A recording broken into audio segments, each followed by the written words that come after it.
धर्मों ने तो सिर्फ भक्त पैदा किए, वैसे भक्त जो लकीर के फकीर बने रहे। हजारों सालों से इस तरह की अवैज्ञानिक बातें हमेशा ही धर्मों में लिखी हुई है। ईश्वर अल्लाह गॉड ये कोई आक्रमणकारी हैं और जब चाहें तब अपने अपने विचारधाराओं के कारण लोगों को आपस में लड़ा देते हैं। बाहर के लोग आपके कल्चर पे रिसर्च कर रहे हैं, पर यहाँ पे बैठे हुए लोग रिजेक्ट करे जा रहे हैं ब्लाइंडली। 100 ईयर्स में जितने भी नोबेल विनर्स थे उसमें से 90% लोग रिलीजन फॉलो कर रहे थे। 1500 से ज़्यादा जो दुनिया भर में लड़ाइयाँ हुई हैं जो बड़ी बड़ी, वो रिलीजियस वॉर्स नहीं थी। तो ये मतलब इसमें और रिसर्च की आवश्यकता है, तो वो लॉजिकली और रिसर्च करके तय तक जाने का प्रयास करेगा कि क्या इसके अंदर है। ये थोड़ी ना कि किसी भी तरह नकार देगा कि नहीं नहीं ये है ही नहीं, बकवास है सब।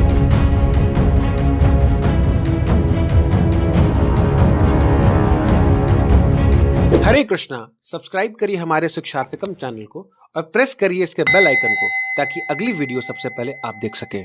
हरे कृष्णा। हरे कृष्णा। स्वागत है आपका। चले कहाँ चले? हम लोग जा रहे थे ना घूमने। आपने कहा था किसी जर्नी पे जाना है। अरे मैंने कहा था हम साइंस जर्नी की यूट्यूब चैनल के ऊपर वीडियो बनाने वाले हैं। Science journey. अरे यार प्रभु, मुझे लगा कि हम लोग किसी पिकनिक में घूमने जाएंगे, सर्दियों की छुट्टी बनाएंगे। वैसे किस जर्नी पे, मतलब क्या? तो ये साइंस जर्नी एक बेसिक यूट्यूब चैनल है जो साइंटिफिक टेम्परमेंट को प्रमोट करता है। ओके, है ना? तो उसके ऊपर आज वीडियो देखते हैं।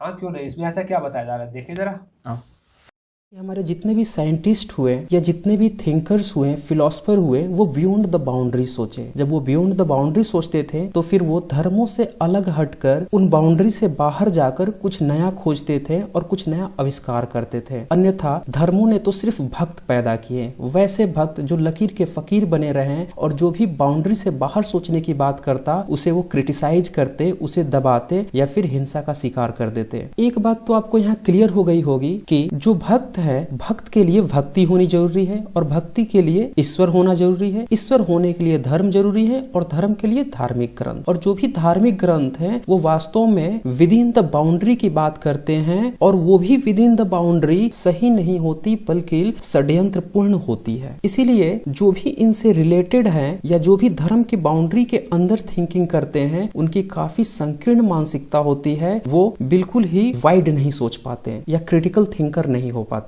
यानी कि तार्किक होने के लिए आपको इस धर्म की बाउंड्री को छोड़ना ही होगा, चाहे वो जो भी प्रिंसिपल्स हो, फिलॉसफी हो या फिर धार्मिक बुक्स हो, उन्हें त्याग देना ही बेहतर है। और साइंटिफिक थिंकिंग के लिए या यूं कहें क्रिटिकल थिंकिंग के लिए आपको बियॉन्ड द बाउंड्री सोचना ही होगा।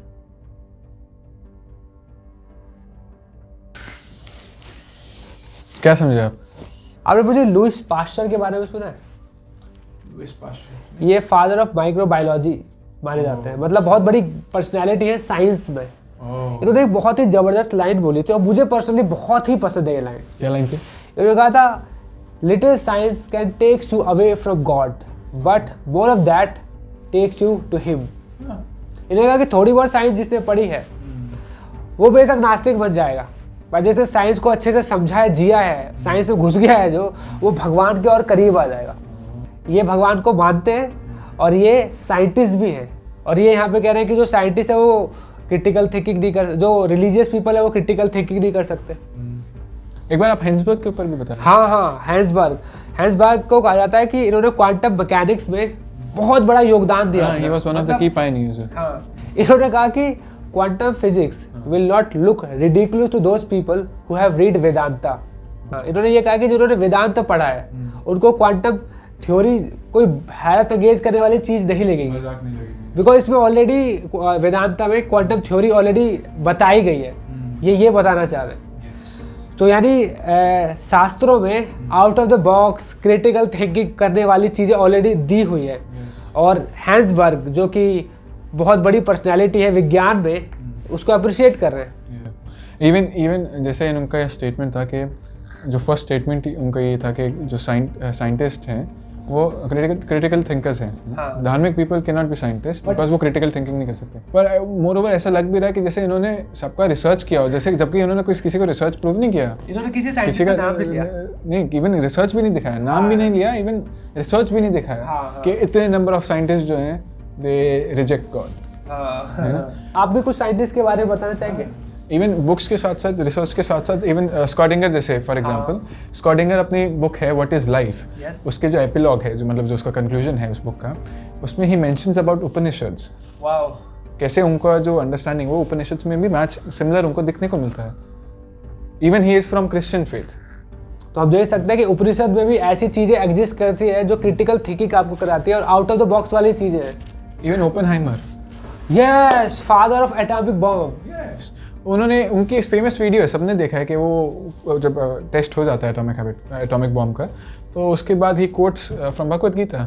क्यों ना हम अपने ऑडियंस को दिखाएं। I remembered the line from the Hindu scripture, the Bhagavad Gita. Vishnu is trying to persuade the prince that he should do his duty, and to impress him takes on his multi-armed form and says, "Now I am become death, the destroyer of worlds." So, देखा आपने Oppenheimer कितनी बड़ी personality है, और ये भी भगवद गीता भगवान विष्णु को फेक नहीं मार रहे, कोई मिथ नहीं मार रहे, अप्रिशिएट कर रहे हैं इनको। जैसे इनका कहा था, इनका स्टेटमेंट था कि साइंटिस्ट जो है भगवद गीता मतलब स्क्रिप्चर्स नहीं पढ़ने का समय होता होंगे बस। और जैसे यहाँ पे ओपेनहाइमर, देन ये स्कॉडिंगर, वो कितने सारे लोग, सब they are referring to Niels Bohr हो गया, आइंस्टाइन, इतने सारे लोग हैं, सब रेफर करते हैं। थॉमस अल्वा एडिसन वो भी भगवान को मानते थे, आप उनके बारे में पढ़िए। अब कई लोगों का मानना है कि भैया नए सेंचुरी में तो अब इतना सारा अपग्रेडेशन हो चुका है, तो अब तो नास्तिक ज़्यादा होंगे, राइट। तो जैसे इसरो के हमारे चेयरमैन जो है के शिवन, है ना, तो वो जब चंद्रयान 2 का जो लॉन्च होता है उससे पहले जाके भगवान बालाजी के वहाँ वो ब्लेसिंग सीख करने जाते हैं। तो मतलब इसरो में हमारे बेस्ट ऑफ साइंटिस्ट हैं, है ना कुछ, और उसी में से जो ऐसा साइंटिस्ट है जो केपेबल है उनको लीड करने के लिए, उसको भेजा, वो जा रहा है भगवान के दर्शन करने। मतलब बेस्ट ऑफ से बेस्ट जो है वो जो साइंटिस्ट है वो भी भगवान की ब्लेसिंग्स ले रहा है, भगवान को मान रहा है। दूसरा एग्जांपल है कार्ल सैगन का। He is an American astronomer, और इनकी बेस्ट सेलिंग बुक रही थी कॉस्मोस करके, है ना। तो उसमें ही इज़ राइटिंग के जो हिंदू जो रिलीजन है, जो टेक्स्ट है, जो फिलॉसफी है, उसका जो टाइम स्केल है वो एग्जैक्ट हमारे जो मॉडर्न कॉस्मोलॉजिकल जो टाइम स्केल है उससे मैच करता है। मतलब जिन चीज़ों को ये लोग मैथोलॉजी बोल रहे हैं, बेकार की चीज़ बोल रहे हैं, उन चीज़ों को ये कितना ज़्यादा अप्रिशिएट कर रहे हैं, और उसमें और वो इवन ये पढ़ के ज़्यादा सोच पा रहे हैं, क्रिटिकल थिंकिंग कर पा रहे हैं इन चीज़ों में, वो अप्रिशिएट कर रहे हैं इन चीज़ों को लेकर। और ये बोल रहे हैं कि जो इतने सारे साइंटिस्ट हैं वो कहाँ पढ़ रहे हैं ना अभी गिवन सेंचुरी में, है ना। तो आपको एक बुक का रेफरेंस देते हैं हम लोग। हाँ, जो लोग सोचते हैं कि भाई साइंटिस्ट लोग कहाँ रिलीजियस होंगे, वो कहाँ धार्मिक बुक पढ़ेंगे और क्या कंट्रीब्यूशन भी कर सकते हैं। आपको एक बात बता दूँ, एक बुक है 100 Years of Nobel Prize। इसमें उन साइंटिस्ट 100 years में जितने भी नोबेल विनर्स थे, जिन्होंने भी जैसे साइंटिस्ट जिन्होंने नोबेल प्राइज जीता था, उसमें से 90% लोग किसी ना किसी रिलीजियस बैकग्राउंड से थे, गॉड को मानते थे, कुछ ना कुछ रिलीजन फॉलो कर रहे थे। तो ये सोचना कि भाई रिलीजियस लोग, धार्मिक लोगों का विज्ञान में कोई योगदान नहीं है, 90% बाकी 10% लोग सोचते हैं तो बाकी 10% तो नास्तिक थे ना। हाँ, इसमें भी कुछ परसेंट फ्री थिंकर्स थे, कुछ परसेंट एग्नोस्टिक थे। ये दोनों वो लोग हैं जो भगवान को डिनाई नहीं करते, ये एक्सेप्ट नहीं करते, but they are free thinkers. हाँ, they are open to discuss. अगर आप बताएंगे तो एक्सेप्ट कर लेंगे। तो बच्चे को जो 3 से 4% जो लोग रह जाते हैं वो ही नास्तिक है। तो मतलब विज्ञान में अगर आप सोचो ना कि साइंटिस्ट, तो जो साइंस है ये नास्तिकों की धरोहर है, सिर्फ 3 से 4% ही योगदान है नास्तिक एथिस्ट का विज्ञान में। 90% से ज़्यादा लोग थीस्ट हैं, भगवान को मानने वाले लोग हैं जिनका विज्ञान में योगदान है। तो मतलब ये ऐसे हुआ कि इन्होंने आंख बंद करके ऐसी स्टेटमेंट बोल दिया है, तो ये सॉर्ट ऑफ क्या, ये भी एक अंधविश्वास नहीं हुआ? यस, ये भी अंधविश्वास है, क्योंकि इसका कोई ब्लाइंडली एक्सेप्ट कर रहे हो इसको, क्योंकि इसमें भी कोई प्रूफ तो दिया नहीं ना, प्रूफ कोई प्रेजेंट किया आपने, ना ऐसे कुछ रिसर्च दिया है। न्यूटन के बारे में अगर जिसने पढ़ा हो तो उनके बारे में सबको पता है कि वो भगवान पे बहुत मानते थे। वो मानते थे there is some higher intelligence. So कहने का मतलब ये है कि लोग अपने आप को Newton, Albert Einstein, Thomas Alva Edison, Heisenberg से ज़्यादा साइंटिस्ट समझते हैं। मतलब क्या बोले, don't try to be more scientific than the scientist. But लोगों में फिर भी प्रभु जी मैंने देखा है कि लोग बोलते हैं कि नहीं नहीं धर्म तो ब्लाइंड फेथ है। ये तो इसके बारे में कुछ बताएंगे कि एग्जैक्टली किस तरीके का फेथ रिक्वायर्ड होता है किसी चीज़ को समझने के लिए, क्या सही फेथ है क्या गलत फेथ है? इसको चालू करने से पहले मैं आपको ये थोड़ा क्लियर कर देता हूँ कि ऐसा नहीं है कि धर्म के लिए ही आपको फेथ चाहिए, साइंस के लिए भी आपको फेथ चाहिए चीज़ें समझने के लिए, राइट? Yes yes. जैसे फॉर एग्जांपल मैथमेटिक्स में है ना, मैथ्स में इतने सारे एग्जिम्स है जो अजम्पशंस हैं हमारे, है ना, जिसको हम प्रूव नहीं कर सकते, they can not be prove. Yes yes, बहुत सारी ऐसी चीजें हैं, आप कुछ बताना चाहेंगे? They are true without being able to prove them, right? जैसे फॉर एग्जांपल हमारा इमेजिनरी नंबर है आयोटा, राइट? तो आयोटा आप किसी को बोल नहीं सकते ऐसे कि भैया मेरे को अंडर रूट -1 या आयोटा नंबर ऑफ एप्पल्स दे दो। फिजिकल वर्ल्ड में आप कैसे बोलोगे? फिजिकल वे वो पॉसिबल नहीं है, पॉसिबल नहीं, बट हम स्टिल थ्योरीज में हमने काफ़ी बार यूज़ किया, हमारा कॉम्प्लेक्स नंबर उसी आयोटा के ऊपर बेस्ड है पूरा, और उससे हमने कितनी इक्वेशन सॉल्व की है। और आयोटा अपने आप में एक ऐसा चीज़ है जो प्रूव नहीं किया जा सकता। तो क्या हम फेथ रख के नहीं सॉल्व कर रही चीज़ें आगे?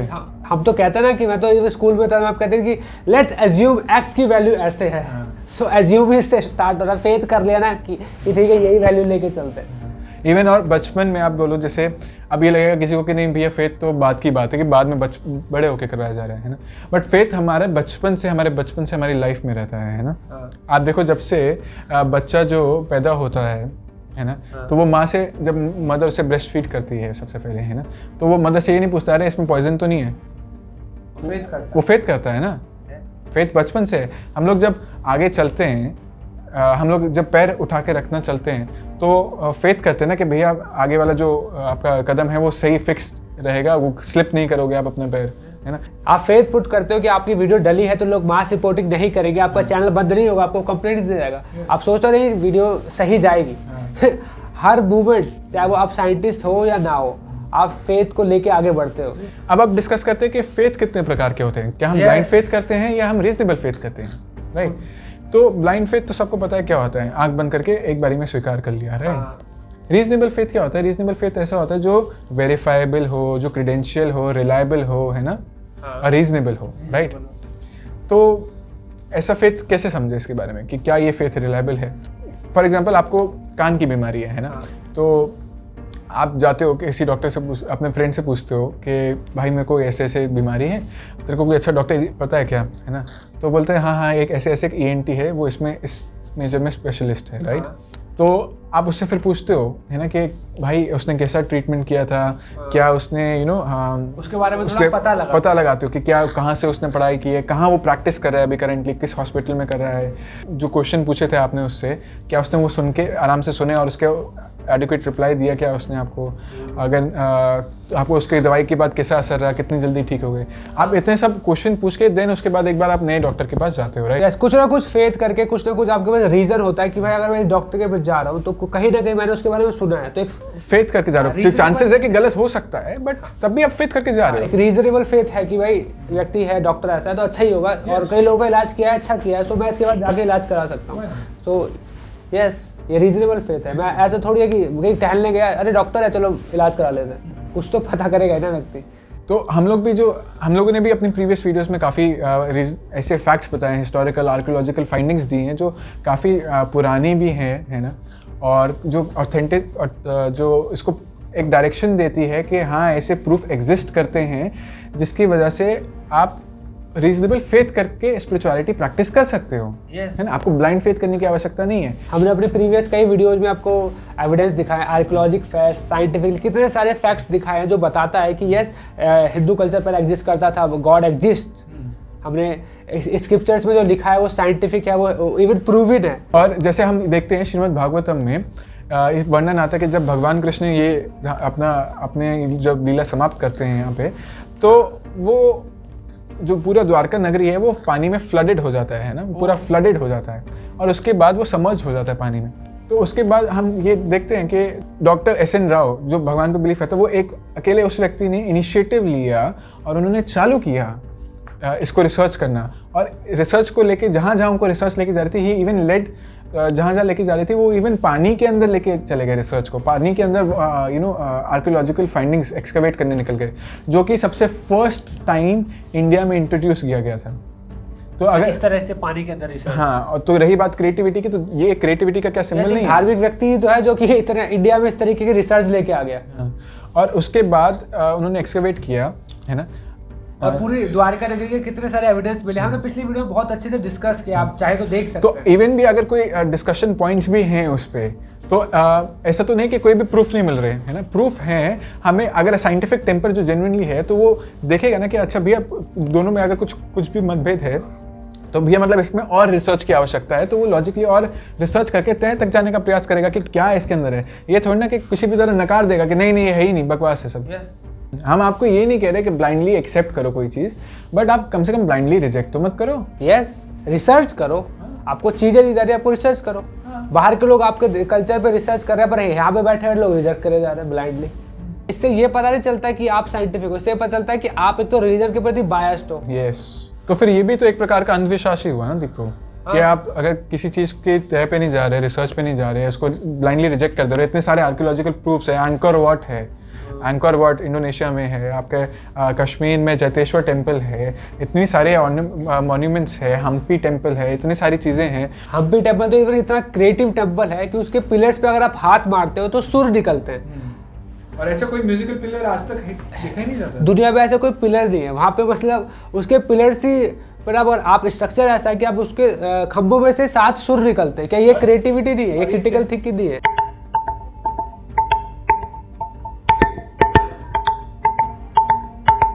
बट लोग कह रहे हैं कि रिलीजियस लोग क्रिएटिव नहीं हो सकते, क्रिटिकल थिंकिंग नहीं कर सकते। अगर नहीं कर सकते तो इतने पावरफुल स्ट्रक्चर जिनको पूरी दुनिया के लोग अप्रिशिएट कर रहे हैं, वो कैसे बनते हैं? और भी कुछ है प्रभु जी इसके बारे में जो आप बताना चाहते हैं? हाँ, इनका एक और वीडियो है। Yes please.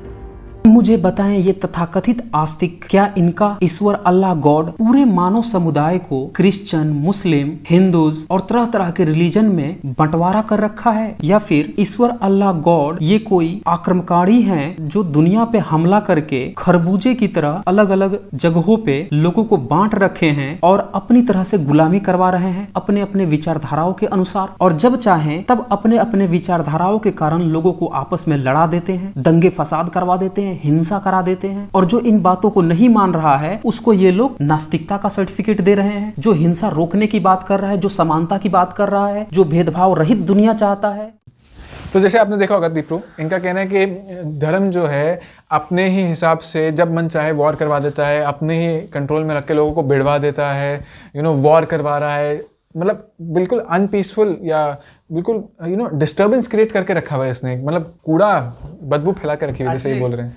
मतलब मुझे लगा कि अब शायद कुछ अच्छा होगा, क्योंकि साइंस जर्नी में कुछ साइंटिफिक होगा, बट यहाँ भी कुछ साइंटिफिक जैसा कुछ नहीं था। यहाँ भी इनके खुद का मानना है, पर फैक्ट मैं आपको बताता हूँ। 2 बुक्स हैं, बहुत पॉपुलर किताब है, encyclopedia of war and lethal politics. आप सबसे रिक्वेस्ट है जरूर पढ़िएगा। इंसाइक्लोपीडिया ऑफ वॉर में दुनिया की जितनी भी वॉर्स हुई है उसका एक रिकॉर्ड दिखाया गया। तो कुछ 1766 अराउंड कुछ वॉर्स, 63 कुछ वॉर्स हुई है। जैसे उन्होंने कहा कि सिर्फ धार्मिक लोग ही लड़ाई करते हैं, तो कितने धार्मिक लड़ाइयाँ हुई होगी? इस हिसाब से, इनके हिसाब से तो मेरे ख्याल से सारी हुई होगी। 1763 वॉर्स में से 124 वॉर्स रिलीजियस वॉर्स थी, यानी 1500 से ज़्यादा जो दुनिया भर में लड़ाइयाँ हुई हैं जो बड़ी बड़ी, वो रिलीजियस वॉर्स नहीं थी। वर्ल्ड वॉर रिलीजियस वॉर नहीं था, वर्ल्ड वॉर 2 रिलीजियस वॉर नहीं था, और लोग कह रहे हैं कि रिलीजन ही वॉर कराता है, ऐसा नहीं। और दूसरी जो लीथल पॉलिटिक्स करके जो बुक है, उसमें कुछ और पावरफुल चीज़ें पता चलती है। जैसे कि लोग, जैसे उन्होंने बताया ना कि भाई जो रिलीजियस लोग हैं वो लड़ाई कराते हैं, जो नास्तिक है वो एकता की बात करता है, साथ लेके चलने की बात करते हैं, सबका अच्छा गुण देखते हैं। हाँ, रशिया एक कम्युनिस्ट कंट्री है ना। रशिया कोई रिलीजियस कंट्री नहीं मानी जाती, वहाँ पे कम्युनिस्ट पार्टी है। चाइना कम्युनिस्ट कंट्री है। रशिया में 6 करोड़ लोग सिर्फ 18 साल में लड़के मर जाते हैं। वहाँ की गवर्नमेंट की फाइट लोगों के साथ कुछ हुआ, जिसकी वजह से आपसी लड़ाइयाँ हुई और 6 करोड़ लोग रशिया में मारे जाते हैं। और चाइना में 3 करोड़ लोग वहाँ की गवर्नमेंट से कुछ पंगा होने की वजह से मारे जाते हैं। 9 करोड़ लोग मारे जाते हैं सिर्फ इन 2 कंट्रीज में। मजाक नहीं है, ये बहुत बड़ी बात है। क्या इंडिया चाइना की जो अभी हम देख रहे हैं कि हमारे सैनिकों को मारा जा रहा है, क्या ये रिलीजियस वॉर है? तो ये कहना है कि सिर्फ धर्म की वजह से लड़ाइयाँ हो रही हैं, इसका मतलब है कि आप लिटरली ब्लाइंड फॉलोवर है साइंस के या एथिज्म के। तो कोई कह तो सकता है प्रभु कि रिलीजियस वॉर्स भी तो हुई है ना, 9/11 भी देख लो आप, 9/11 भी तो एक मतलब सॉर्ट ऑफ एन अटैक तो था ना।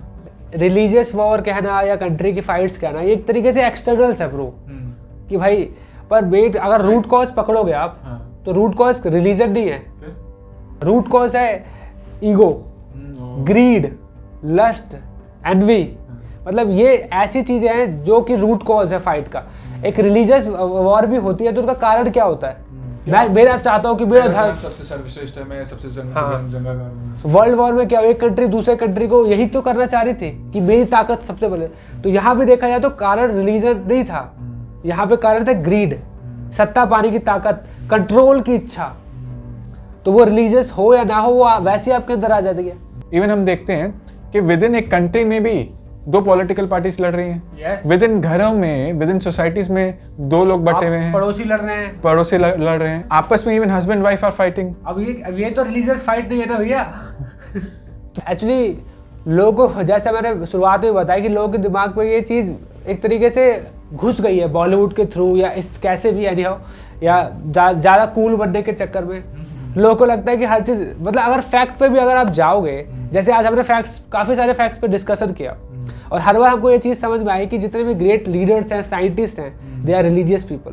जितनी भी ग्रेट वॉर हुई है वो रिलीजियस वॉर नहीं थी, बट फिर भी लोगों के दिमाग में ये घुसा हुआ, बिकॉज कहीं ना कहीं लोग एक ब्लाइंड फॉलोअर बन के रह गए हैं। धार्मिक लोग ब्लाइंड फॉलोअर हो या ना ये पता नहीं, बट देखा जाए आजकल साइंस के नाम पे बहुत ज्यादा ब्लाइंड फॉलोअर बढ़ते जा रहे हैं। अगर ब्लाइंडली एक्सेप्ट नहीं कर सकते तो ब्लाइंडली रिजेक्ट करना भी एक तरीके से ब्लाइंड फॉलोअर के सिम्टम है। और जैसे आपने देखा कि आपने जो एजम्पशंस लिए थे वीडियोस में आपने जो बताए हैं उसका कोई भी साइंटिफिक प्रूफ नहीं है। जितने भी साइंटिफिक आपने एजम्पशंस बताए हैं उसका कोई भी साइंटिफिक प्रूफ नहीं है, है ना। जैसे आपने जितने भी अभी इनको कोट किए कि तर्क दिए जो हमने दिखाए, तो इसका कोई साइंटिफिक प्रूफ नहीं है, अपना मानना बताया है। सिमिलरली इन्होंने हिंदू धर्म के ऊपर बोला है, काफी वीडियो में बहुत कुछ बोला है कि हिंदू रिलीजन्स के ऊपर भी इन्होंने ऐसे अदर रिलीजन्स के ऊपर भी बोला है कि, बट सिंपल सी बात है, हिंदू धर्म में भी ऐसा नहीं है कि ब्लाइंड फॉलो करने को बोला जाता है।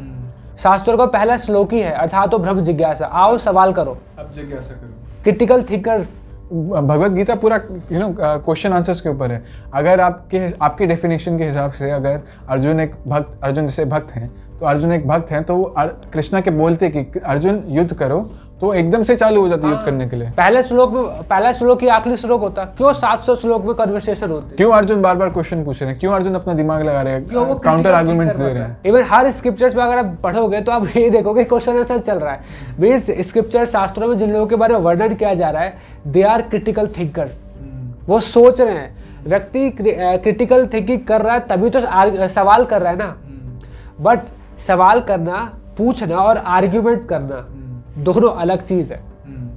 We are open to discuss, आप हमसे बात कर सकते हो, पर वीडियो बना के आप पहले डिक्लेयर कर दो कि रिलीजियस पीपल तो आर्ग्यूमेंट कर ही नहीं सकते, वो तो ऐसी हैं, वो वैसे ही हैं। तो हम तो we are open to discuss. तो अगर हमारे इस वीडियो के द्वारा अगर आपकी कोई भी इंटेंशन हर्ट हुई हो तो हमारा ऐसा कोई भी मतलब पर्पस नहीं था, हमारा ऐसा कोई भी इंटेंशन नहीं था।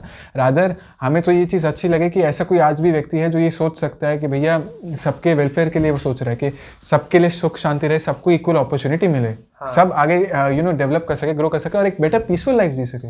और ये आजकल सोच पाना बहुत मुश्किल है। लोगों को आजकल फ़ोन से टाइम नहीं मिल पा रहा निकलने का बाहर। पबजी लोग खेलने में बिजी है इतना, पबजी में भी गोलियां मार रहे हैं, गोलियां मार रहे हैं। यूट्यूब वर्सेस टिकटॉक डिस्कशन चल रहा है, कौन सा बेस्ट है।